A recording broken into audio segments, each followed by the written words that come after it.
République démocratique du Congo, puis dans l'histoire de l'Afrique centrale aussi pour certains pays.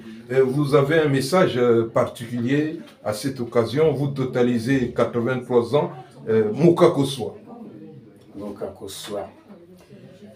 D'abord, je commence par remercier tous les collègues qui habitent la région parisienne et qui sont venus nous voir, qui sont venus évoquer, disons, l'idée ou la volonté qu'on a eue de créer un moyen de communication ici dans la région parisienne. Donc vers les années 70, c'est ça qui nous a poussé à créer l'édition que nous appelions Tam Tam Magazine. Pourquoi Tam Tam? Parce qu'en Afrique, nous n'avions pas de téléphone, nous n'avions pas de télévision, je parle à l'époque de nos ancêtres. Mais il y avait le tam-tam qui servait à communiquer, par exemple, l'arrivée d'un chef dans un village ou l'annonce d'un chef de village à la population. Donc le tam-tam était pour nous Africains une sorte de téléphone ou une sorte de télévision. Autrement dit, l'Afrique a quand même participé à la naissance ou à la création des instruments modernes qui fonctionnent aujourd'hui comme les téléphones, la radio, la télévision. Parce qu'en Afrique, par exemple, dans chaque village, il y a ce qu'on appelait le nkongo en Kikongo, c'est-à-dire le tam-tam. Alors, il y avait le tam-tam avec la peau d'animal qu'on entourait un cadrage en bois. On chauffait cette peau d'animal et on tapait là-dessus et chaque son avait une signification, chaque son avait un message à transmettre. C'est ce qui fait que lorsque nous avons décidé, lorsque nous nous sommes entendus avec des amis africains à créer une radio dans la région parisienne, nous avons donné à cette émission le nom des tam-tam. Parce que les tam-tam était pour nous Africains un moyen de transmission de messages, un moyen de communication de messages.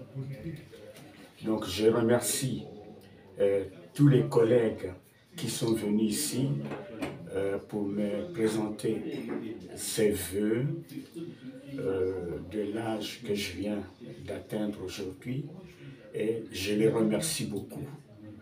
Vraiment, les vœux qui me présentent aujourd'hui me vont droit au cœur. Et j'ai pris le bon Dieu pour suivre cet exemple que nous avons commencé, pour que les enfants africains qui grandissent ici en Europe n'oublient pas, grâce à la transmission que leurs parents leur donnent, ils sachent que nous avons aussi un continent qui est resté là-bas, mais un continent qui vit et un continent qui a aussi un apport à apporter au reste du monde.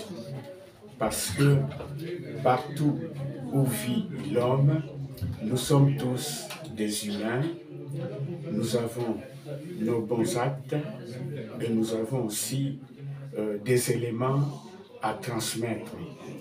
Chaque culture a sa valeur. Et le fait, par exemple, de nous retrouver ici, en Europe, des gens qui viennent d'Asie, qui viennent d'Amérique, qui viennent d'Afrique et d'autres continents, constitue un apport à la culture européenne. Ainsi, les Africains ont profité de la culture européenne, mais aussi les Européens et les Américains ont profité des apports de la culture africaine. Kouloutou, nous avons nos valeurs. Et parmi nos valeurs, il y a nos mamans. Vous êtes à côté d'une des grandes dames qui a l'âme aussi journalistique, Maman Nabisso. Comment avez-vous vécu les premières heures quand notre aîné Nzungambadi avait présenté le journal télévisé? C'était un événement.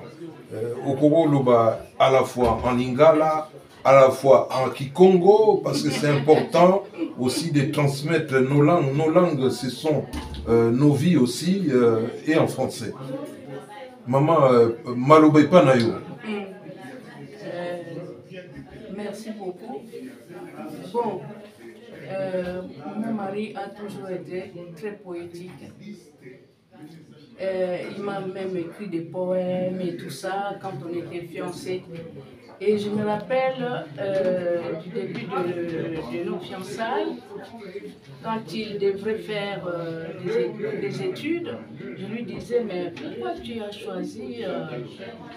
choisi le journalisme? Pourquoi tu n'as pas fait l'économie ou bien la médecine ou des trucs comme ça? Il m'a répondu, tu sais, Kiakou, si tu coupes mon sang ici,